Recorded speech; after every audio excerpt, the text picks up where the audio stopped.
Muy buenos días, bienvenidos a Directo América de France 24. Yo soy Elena Lozano y todo lo que verá a continuación es noticia. Iniciamos. Nuevo ataque masivo ruso contra Ucrania considerado como el más intenso de las últimas semanas. Rusia lanzó 298 drones y 69 misiles, causando la muerte de 12 personas e hiriendo a 60. Ocurre mientras se concluyó el tercer y último intercambio de prisioneros de guerra que permitió liberar a 1,000 personas de cada bando. En la Franja de Gaza, al menos 23 personas murieron en nuevos bombardeos aéreos del ejército israelí. Entre las víctimas se encuentran un oficial de los servicios de emergencia y su esposa, y un periodista y su familia. Los ataques alcanzaron varios puntos del enclave palestino. Los venezolanos votan este domingo para elegir gobernadores y congresistas y lo hacen en medio de llamados al boicot por parte de un sector de la oposición tras los cuestionados comicios presidenciales del 28 de julio de 2024 por los que Nicolás Maduro permanece en el poder. Tenemos reporte.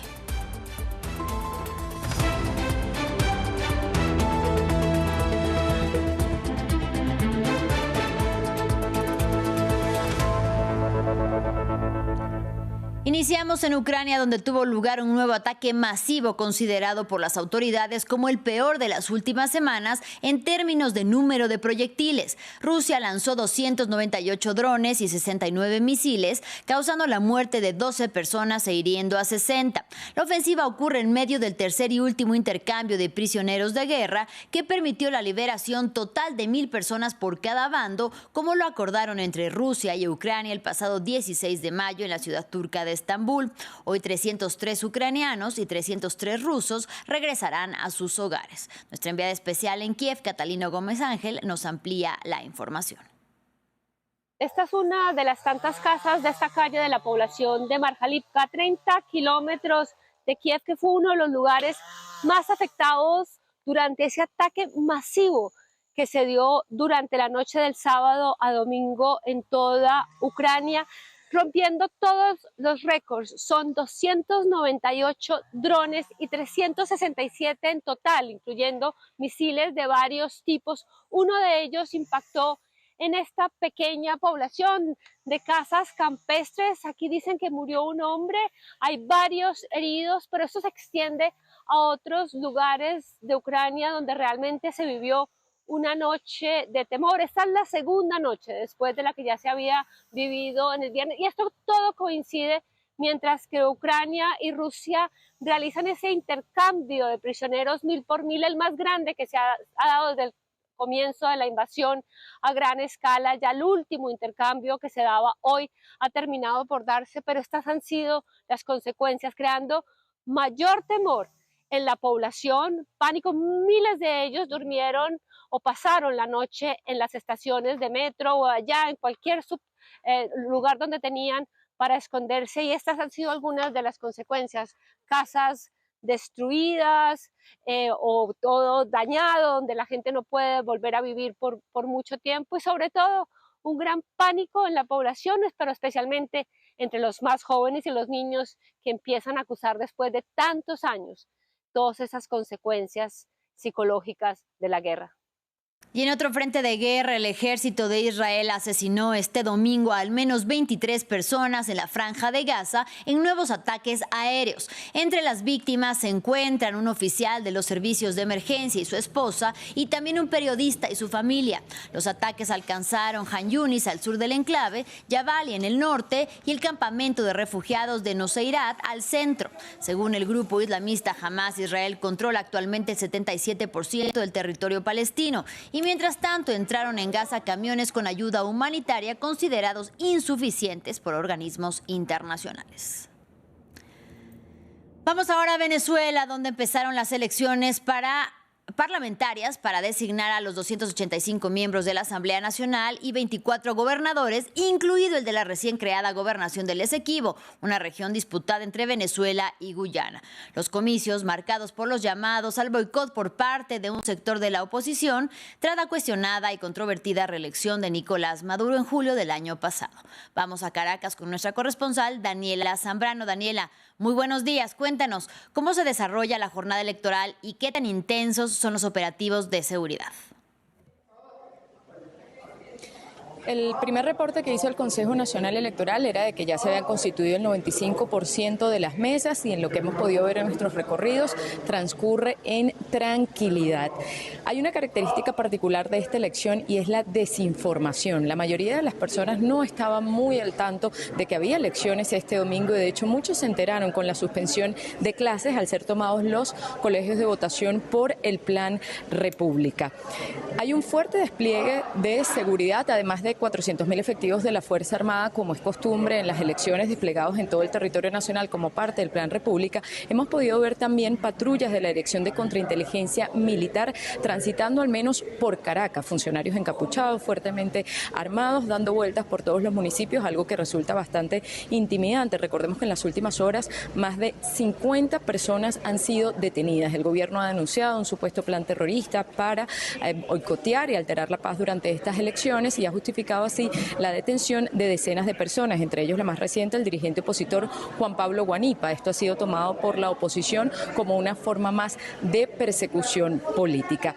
En esta elección los ciudadanos van a votar por 24 gobernadores, tú lo decías, uno de ellos del Esequibo. Esto ha causado también alarma internacional, pues la Corte Internacional de Justicia pidió a Venezuela no realizar estos comicios, esta selección de autoridad en este territorio en disputa y el gobierno venezolano decidió seguir adelante, aunque vale la pena aclarar que son 2 municipios del estado Bolívar que van a votar para elegir esa autoridad que va a representar al territorio de la Guyana Esequiba.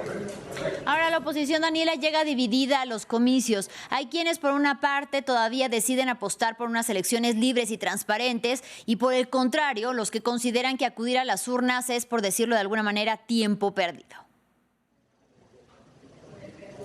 Luego de lo que pasó en las elecciones presidenciales el pasado 28 de julio, que recordemos la oposición insiste en reclamar el triunfo de Edmundo González Urrutia en las urnas y haber mostrado las actas y el Consejo Nacional Electoral proclamara a Nicolás Maduro para un tercer mandato, la oposición ha tomado caminos distintos. Hay una ala encabezada por María Corina Machado que ha llamado a no participar hasta que se respeten los resultados de las elecciones presidenciales. Sin embargo, otro grupo encabezado por el ex candidato presidencial Enrique Capriles Radonsky, en el que también lo acompaña Juan Requesens, que es un expreso político del gobierno, han dicho que votar también es una forma de hacer protesta, de reclamar lo que sucedió el pasado 28 de julio y ellos, pese a las últimas detenciones de los opositores, han dicho que eso busca es intimidar a las personas precisamente para que no voten, para que el gobierno gane espacio en las gobernaciones, en la Asamblea Nacional y además han llamado la atención de que hay una propuesta abierta de una reforma constitucional y que deben participar en estas elecciones para que precisamente haya un parlamento en el que haya representación de la oposición, pues actualmente está totalmente controlado por el oficialismo. En las últimas elecciones legislativas la oposición decidió no participar. Bien, Daniela Zambrano, gracias por la información desde Caracas sobre estas elecciones parlamentarias. Y este domingo también se celebran elecciones en Surinam. El actual presidente Chan Santoqué aspira a su reelección y ha prometido que el país, el más pequeño de Sudamérica, mantendrá su estatus único de nación carbono negativa, y eso a pesar de los planes para explotar grandes reservas de petróleo. Ampliamos a continuación. Surinam es el país más pequeño de Sudamérica y el único de habla neerlandesa, pero está a punto de ganar mucho gracias a la explotación prevista de nuevos yacimientos de petróleo en alta mar. A partir de 2028, el grupo francés Total Energy planea extraer hasta 220.000 barriles de crudo al día, lo que debería permitir a Surinam ganar casi $10.000 millones en los próximos 10 o 20 años. Podría permitir al país de salir adelante. Surinam se enfrenta a un alto nivel de endeudamiento, una inflación galopante y una pobreza que afecta a casi 1 de cada 5 de sus 600.000 habitantes. El país ha creado un fondo soberano similar al de Noruega para ahorrar dinero. Cuando el país no tiene dinero, cuando está en bancarrota, puedes tener buenas ideas, buenos programas, pero no se pueden llevar a cabo. Ahora podemos hacer más por nuestra gente, para que todos puedan participar en el crecimiento de la nación. El presidente Chan Santoqué anunció esta semana que las ganancias procedentes de la extracción de combustibles fósiles también se distribuirán entre la población y que cada ciudadano surinamés recibirá una subvención de $750 estadounidenses. Este anuncio se produjo pocos días antes de las elecciones legislativas de este domingo, que se presentan muy reñidas. El nuevo Parlamento elegirá a su vez el próximo presidente, con Santokwe aspirando a un segundo mandato. Durante su mandato, Santokwe ha visto disminuir su popularidad al adoptar las medidas de austeridad y las subidas de impuestos exigidas por el Fondo Monetario Internacional. De Surinam nos vamos a Estados Unidos y es que este domingo se cumplen 5 años del asesinato de George Floyd a manos de un agente de policía de la localidad estadounidense de Minneapolis, en Minnesota. Y a pesar de las masivas manifestaciones que se desataron en todo el mundo con demandas de reformas a las fuerzas de seguridad y la creación del movimiento Black Lives Matter, sectores de la sociedad estadounidense critican la falta de acción por parte de las autoridades. Tenemos más detalles en el siguiente informe de Daisy Lanza. 5 años después del asesinato de George Floyd, las expectativas de cambio merman.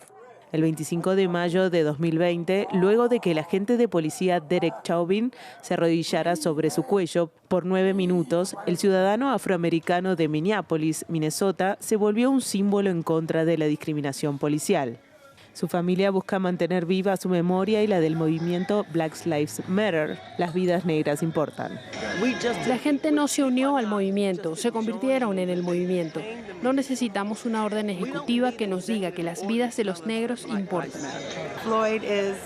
Floyd es el amor de mi vida, pero también está George Floyd, el movimiento, así que me gusta recordarle cómo era para mí en días como este. A pesar de las protestas, el Congreso nunca aprobó una legislación para reducir la elaboración de perfiles raciales y el uso de la fuerza por parte de la policía.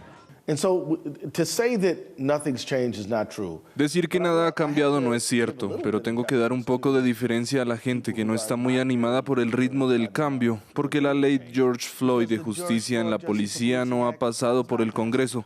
El Departamento de Justicia ha llevado a cabo una investigación de 2 años que ha revelado la existencia de un patrón y una práctica de discriminación racial contra los negros y los nativos americanos en Minneapolis, además de violaciones de los derechos de la primera enmienda, y a los pocos minutos el Departamento de Justicia quiere desestimarla, así que eso es malo. El miércoles, el Departamento de Justicia del gobierno de Donald Trump retiró las demandas contra policías que dispararon a personas negras desarmadas y desestimó los acuerdos de reforma policial en Minneapolis y Louisville, donde murieron Floyd y Breonna Taylor, tiroteada por la policía local al ejecutar una orden de detención sin previo aviso. Ahora hablamos de deportes. Empezó este domingo en París la edición número 224 del famoso torneo de tenis de Roland Garros. En el cuadro femenino, la bielorrusa Arina Sabalenka, número 1 del ranking femenino, se impuso contra la rusa Kamila Rakimova. Esta primera jornada estará marcada por el homenaje del torneo al español Rafael Nadal, quien se retiró en 2024 después de ganar 14 títulos de Roland Garros.